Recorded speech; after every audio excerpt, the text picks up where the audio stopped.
Welcome to Mind Over Marketing, the show where we break down the marketing, sales, and mindsets that separate the winners from the wannabes. The host, Todd Starr, has been on the front lines of business, sales, and marketing for himself and for his clients for the last 10 years. Todd says, "I believe that success in business isn't about doing more, it's about seeing differently."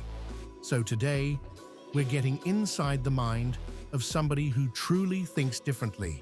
They've built a successful business, but more importantly, they've had to outthink, outsell, and outmarket their competition to get to where they are. And we can all learn from their wins, but more importantly, from their failures to make our businesses better. So Mitchell, thanks for coming on. Cheers, Todd. Tell the audience who you are and what problem you solve.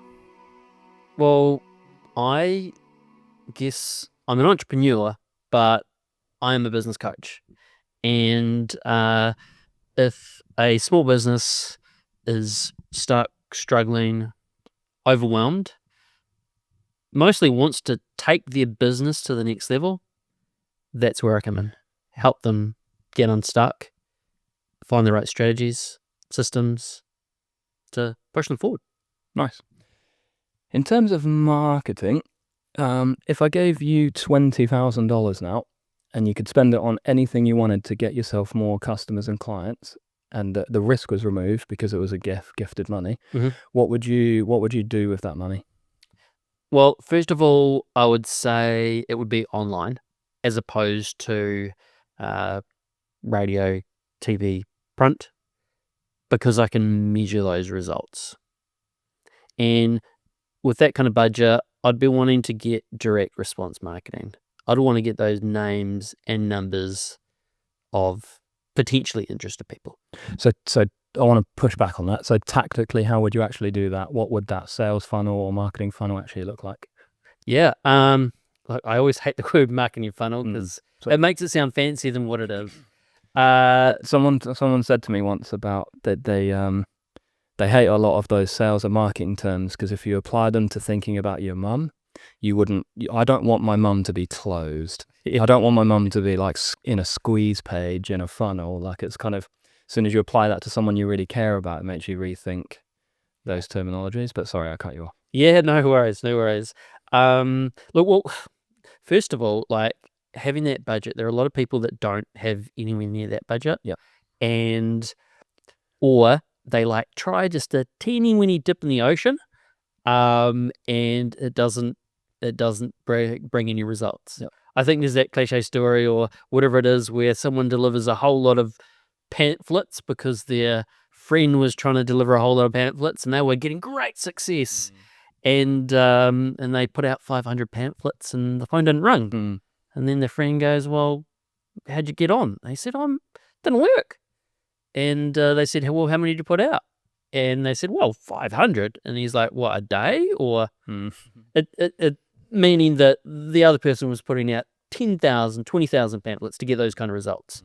So, look, that budget is completely fine for most small businesses. But I think to answer your question, it starts with actually marketing and actually getting an offer out there when it comes to it. Yeah. So again, I want clarity on that for someone watching this, regardless of the industry. They're sitting there with 10 to 20,000 that they could deploy on marketing if they saw something that they believed would help. Practically, what does that look like? High level, 20-second answer. What are the key steps that you would need to have set up for a well-deployed $20,000 marketing spend? Yeah. First of all, know who your ideal client is. Yeah. So you can target that client online, either location, age, all that kind of stuff. Yeah. Secondly, have an actual offer. Yeah. So as opposed to branding marketing, it's like, hey, this is us, Coca-Cola. Yeah. It's like, what is the actual offer that you're going to give? Yep. And put that out there. Use platforms like either Meta through, for instance, Instagram, Facebook, or depending on what your offer is, Google may be more appropriate. Yeah. So if you're, for instance, like a plumber, I'm going to look for a plumber on Google. So that could be a better way to start in terms of those areas. Yep. The idea, though, is not just to put it out there. You need to get people to give you their information. And so with these offers that you've got online, you need to get people to click that button. Yep. And when they click, you want their details. Yep. Plain and simple. Yep. Get their details. And then I would put it back to an old school follow-up process. Yep. To keep it real simple, like rather than funnels and all that kind of stuff, just keep it basic to start. Yep. And just pick up the phone. Yep. Yeah. So that's going to be an ad campaign of some description, and you'll fund that, and then you'll have them go to some kind of landing page where they'll put their information in for you, kind of registering some kind of interest, right? So for the plumber, it's got leaky taps, click this button. When have your taps started leaking? Have you investigated a solution yet? How quickly do you want it fixed? Submit, that kind of thing. Yeah. So like I would call that as phase 2. Yep. In terms of putting that filter in there that you're talking about, in terms of maybe the questionnaire. So actually before that, it's just a name, phone number, email address, submit. Keep it simple. You'll get more leads that way. Yep. They will probably be, there'll be a lot of shit in there when it comes down to it, which then we need to filter. Yep. But if you're just starting out, you just want to get those names and numbers. Yep. Stage 2, as you're mentioning, is put in some kind of a filter. So those questions like, hey, what is the size job that you're looking for? And any other questions that maybe throws away more of the ones that aren't a good fit for you. If I put a hidden mic on your brain during a high pressure moment or a tough sales conversation, what would I hear? Well, my wife told me just recently that she thinks I've got ADHD, so you're probably hearing a lot in that. But like honestly, during the high pressure situation with a client or customer or something, I think that's when my mind goes blank and it's solely just focused on solving that one problem. It's not thinking about anything else. Yep. But how can I help this person the best in this moment? Nice. Where do you think that comes from for you? Sort of only really recently fully understood the definition of empathy. I actually think a lot of people use that word, but radical empathy is like trying to visualize feeling how the other person feels, right?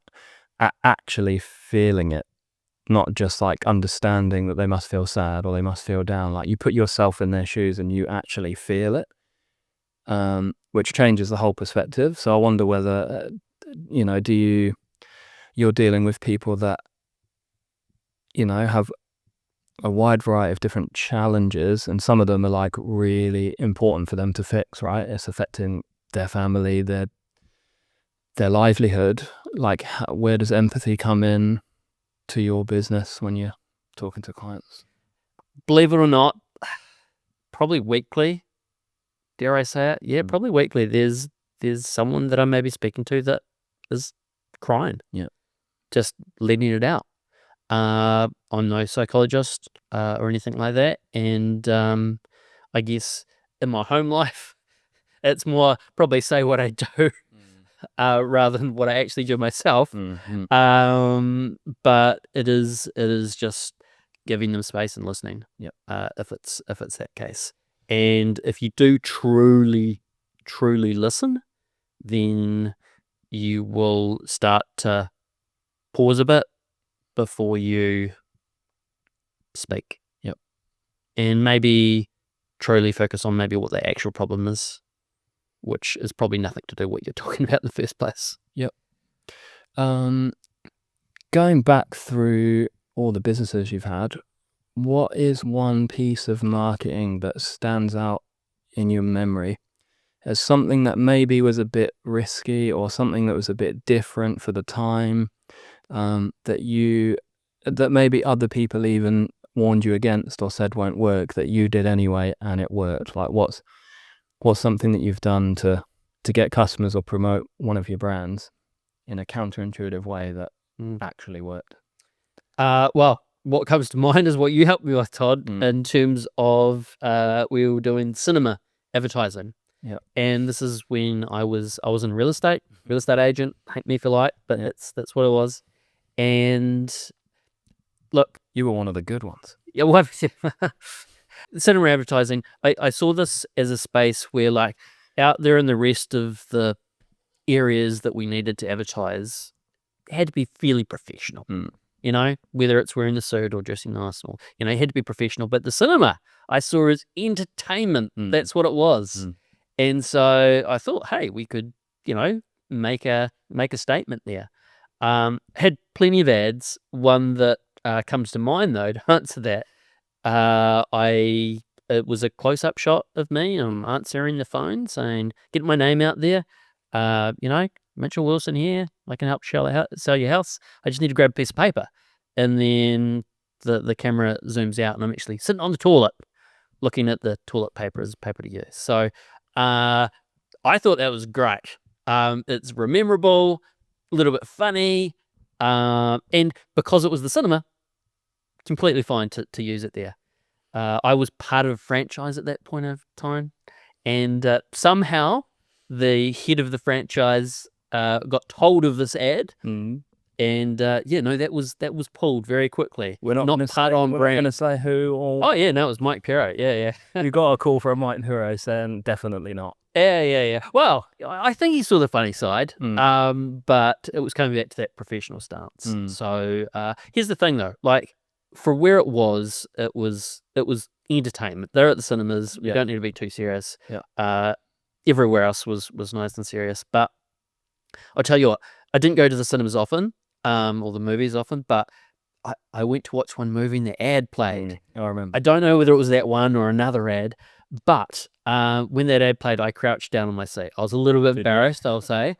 And people behind me, I could hear them going, "Oh my gosh, who's that knob?" And I'm like, "Oh my gosh." But at the end of the ad, another group of people clapped. Yeah. And I'm like, "Oh my gosh." Half the people hate it, no worries, but half the people loved it. And I think that worked out fine. And for years, I had kids coming up to me, wanting my autograph. I had people listing with me because they said, "Oh my gosh, I have to list with you because of what you did online." So it was actually very good advertising for me at the time. We also did, I don't know if we ever used that one, the baby one was good. Did you use the one of your son? Yeah. Where, again, it's sort of a close-up of you. You take a call, they want to list with you and give you an address. It's the same scenario. You're stuck in a situation where you haven't got anything to write on. I think we used lipstick to write the name and number. Yeah, you write an address on it, and then you hold up your baby and you've written it on you. Yeah, I thought I was pretty proud, and my wife comes in and she's sort of going, "What have you done?" Yeah. That was brilliant. My son, he was cute, and I'm going to milk that as much as possible. Yeah, 100%. No, I thought those were really, really good. So when you know, like, if we look at that through the frame of the question, like, people would have not tried something. So it clearly worked, right, for what you wanted in terms of brand awareness. It got 100%. some business, it got people talking, so it worked. But if we zoom out, then the company didn't like it. Why would they have said not to use it? For them, it wasn't on brand. Okay. Look, totally get their stance, all the rest. And there's no judgment. It's just I want to just break it down to get to the bottom of it. And so, you know, that was part of it, and had to align with that. Yeah. It's a funny thing, real estate, because generally you're a brand within a brand. Yeah. Changing that now with another company, Agent X. Yep. But because of that, the first company I worked at, I tried to make my sign stand out. Yeah. By putting like a nice border around it, make the sign look better. Yeah. And my company at the time said, and I was just new to real estate, young guy, and they said, "No, you can't do that." And I said, "Why?" They said, "Oh, because it stands out too much." And I'm like, "What?" They said, "No, it stands out too much. We can't have you looking better than all the others." And to me, that was just the opposite of thinking. Yeah. So yeah, that's. So then, why did you do that stuff anyway? Like, how did you, if there was pressure to restrict, like, out of the box idea? I mean, that is what marketing is, right? If you look like everybody else, then and you're doing marketing like everybody else, you're just accelerating the process of blending in, which is having the complete inverse effect of what your marketing is supposed to do, which is make you stand out and get attention. As a company, I can understand there's sort of brand guidelines and things to work within, but how do you get around that then? Like, how do you, as a business owner watching this that might have some restrictions, or a business partner that wants to be less risky, and you want to try some different things and innovate a little bit to get customers and to grow your brand, like, how would you navigate that now, knowing what you now know? You know what? Times have changed. The world is just busier and busier. Online is busy and busy. Everyone's, trying to get some attention. I think we've got, less attention than a fish nowadays when it comes to it online. Yeah. And so, no, I would 100% just do it. I think ask, like I did, do it and ask for forgiveness rather than permission. Because if it works, hey, You're a hero. You're a hero. You're onto a winner. If it doesn't, well, you go, oh, sure, sorry. Yeah. So I want to push back on we've got less attention than the fish thing, and that whole concept around, is our attention shrinking? TikTok brain, social media scrolling, shorts and stuff. But I heard something that made me really think the other day in a new book. What was it called? I told you it before. I forgot what it's called. The 6-Minute X-Ray. Chase. Got it. I just pressed on my wish list. So I'm two chapters. My audio. It's brilliant. He's a CIA guy, and it's sort of mindset and body language and cold reading and stuff. And he said in there quite quickly in the book that we don't have a short attention span. We're not like evolving so quickly that we can't focus on anything. What is actually happening is our brain is getting incredibly selective based on what we're interested in, because you can occasionally come across something and go from 2-second scrolls to watching a 15-minute video. Is this kind of like the same thing as you see a particular model car on the road when you're interested in it, and then you see it all the time? 100%. Where beforehand you hadn't seen anything. I don't know what that is. There is I forget what that is. There's a word for it. Yeah. Or you Google anything about this, and all the media and all the kind of mainstream opinion is that, like, our kids are developing ADHD and they're not able to concentrate and focus. But if you put something in front of that kid right in the middle of those scrolls that they really care about, my son will be scrolling for a load of bullshit, and then something about Fortnite, a long tutorial that's in-depth that lasts 95 minutes, and he'll watch the whole thing without taking his eyes off it. So it's not a focus thing. It's not an attention thing. It's actually we're getting really, really good at spotting what we're interested in, and the algorithms are constantly testing that theory. So putting things you may be interested in, and the reason we're getting scrolling past them is because we're not. So it's not an attention thing. It's we're getting better at selecting what we want to spend our time on. So when it comes down to it, that's, I guess, in marketing what we call the hook, I guess. Yeah, but also before you even get to the hook, right? Because you've got to have clicked on it to even get to the hook. So that's actually concept of video, the promise in the title. Is it 7 steps to do this? Is it the secret to this? Is it? So the hook is actually, like the packaging is actually more important. The thumbnail, how interesting it looks, and how timely and relevant it is to that person. So timing of posting, colors, and but you're right. That ultimately is a hook, I suppose.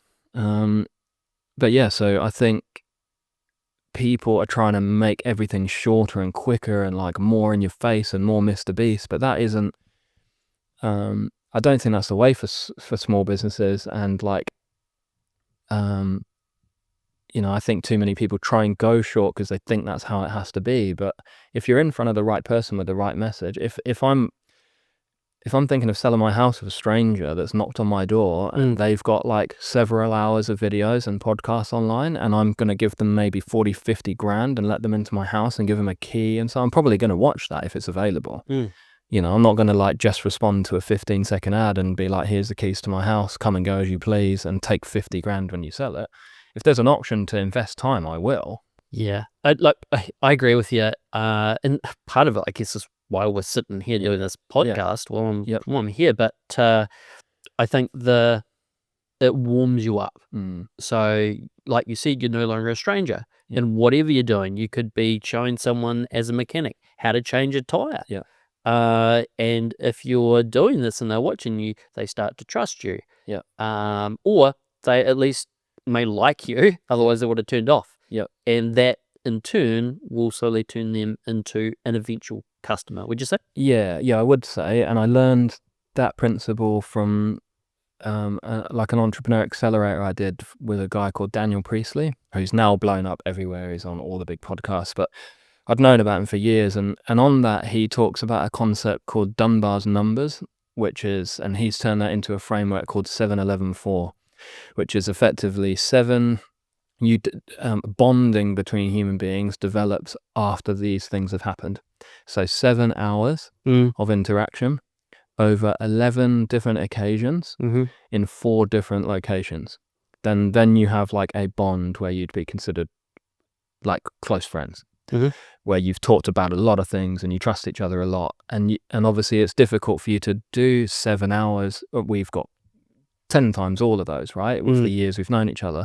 And I'd say we're pretty close and we've talked about lots of stuff, and we trust each other.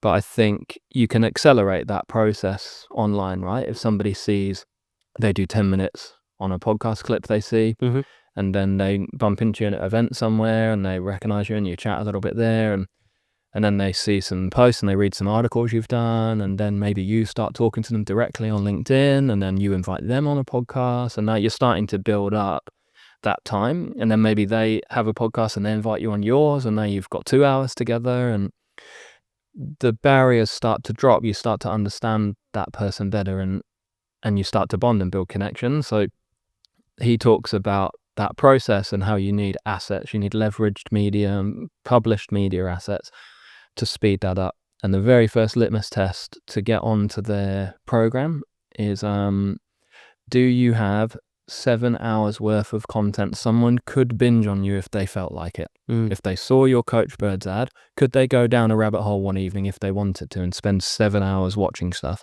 and reading things and reading articles you've been in and researching awards you've won? And if they can't do that, then you've got work to do. And I just think almost every small business I personally know doesn't have that, couldn't deliver on that. The hardest thing for like anyone in small business is, I mean, the number one thing they'll say is time. Like, where do I find the time to actually do this? And I think, that is a big problem. Like, how do we need to prioritize, we need to make time. And to be fair, it is a slow burn. Like, if you did something like this, it's not necessarily going to turn into clients overnight, would you say? Of course it wouldn't, yeah.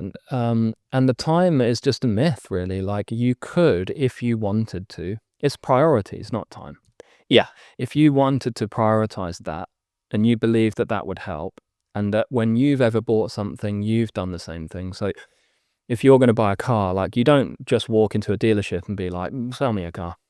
That one? Yeah, I love that one. Here's my money.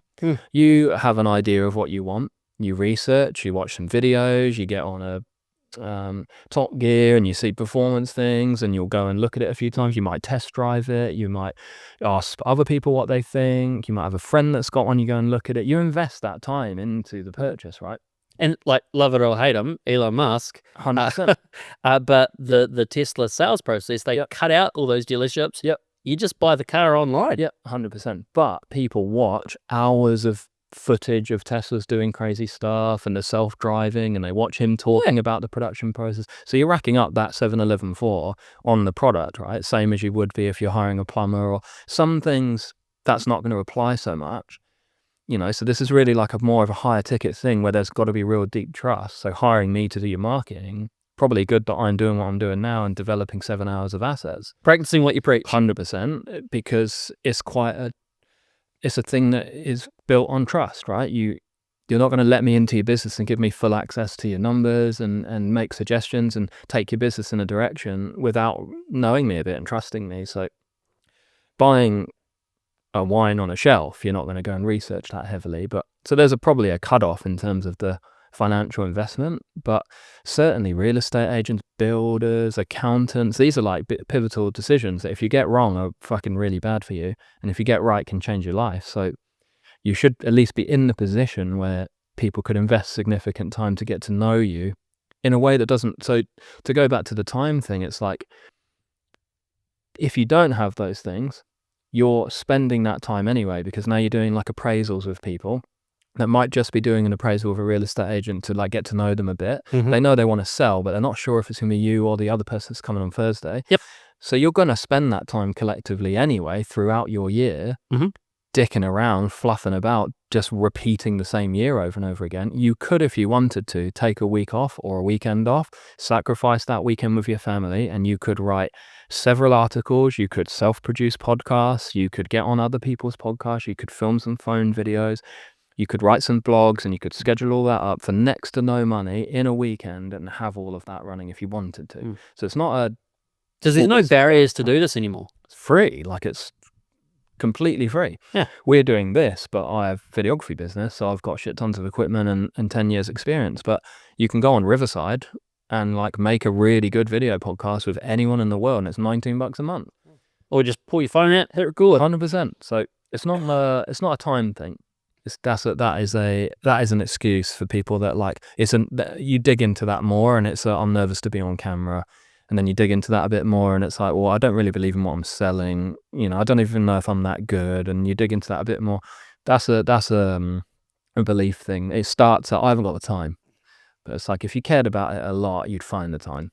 What about for those people that just don't want to be out there? Yep. Excuse me. Online, their face out there, they're an introvert. Yep. What do you say to I'm those an people? introvert. Yeah, I believed that for 10 years and it held me back. So do that if you want, but then somebody will come along with a bit more charisma, a bit more confidence, less of the self-deception that like they need to be very self-aware and everyone's going to be hypercritical of them, and they'll win. They'll just outperform you. They'll come into They may be worse at the actual job, at the thing. more than likely. But you're right. That's They'll gonna get work. more clients and they'll look like overall what we would call a better 100%. There's a guy in Australia, he works at Ray White. I want to say I know his tagline, he's called Jaden from Caboolture or something. You seen that dude? No. I'll put a clip up of his videos, but he technically has everything against him in terms of like, I don't know how like political. You're not going to offend anyone. That's what you're saying. Like, he's real ginger, super pale, skinny, not that good looking, lives in like a small rural area in Ray White. And Are we going to like see comments in your post here? I don't know. Oh my gosh, he's fat and what's he? No, I just think, yeah, like, great.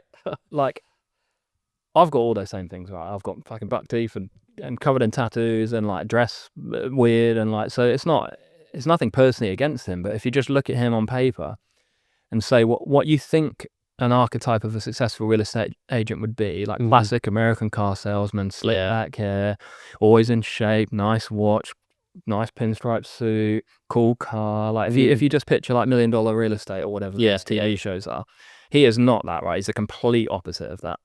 But he's come up with a way to like use that to his advantage, and he's partnered with like Fanta or some kind of like orange-based like fruit drink, and he does all these things, and he goes to listings and has like boxing gloves on, and it's like, this is a knockout house, and all these kind of like gimmicky things. But I remember it, right? I should not know him, but he is getting like hundreds of thousands of views on his Instagram and delivering a better service for his vendors because he's not subconsciously held back by the things that most people would be. So like, he has just somehow found a way to not give a shit about what anybody thinks and really put himself out there and be super confident, and he's cleaning up. And I'd say like half the people will go, no, I'm not listening with this dude, but then half the people go, yeah, I really resonate with that, and go. So, but the point of doing that was to get attention, and he's got it all over the world by agents that are like, damn, I wish I had partnerships with drinks brands, and I wish I could and you're just not willing to do what he did, which is put himself out there and take a risk.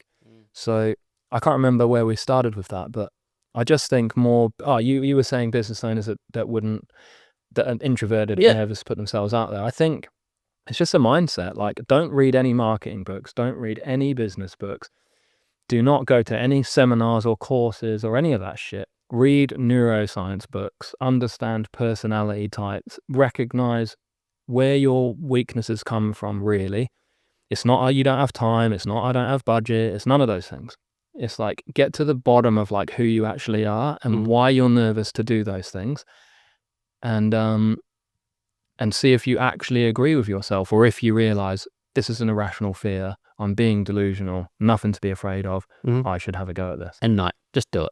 So I did that, right? Yeah. I'm practicing what I've preached. The last 6 months, that's all I've been doing. Is studying the brain, studying personalities. Why do I have self-defeating behaviors? Why do I repeat things that I know are bad for me and never stop them?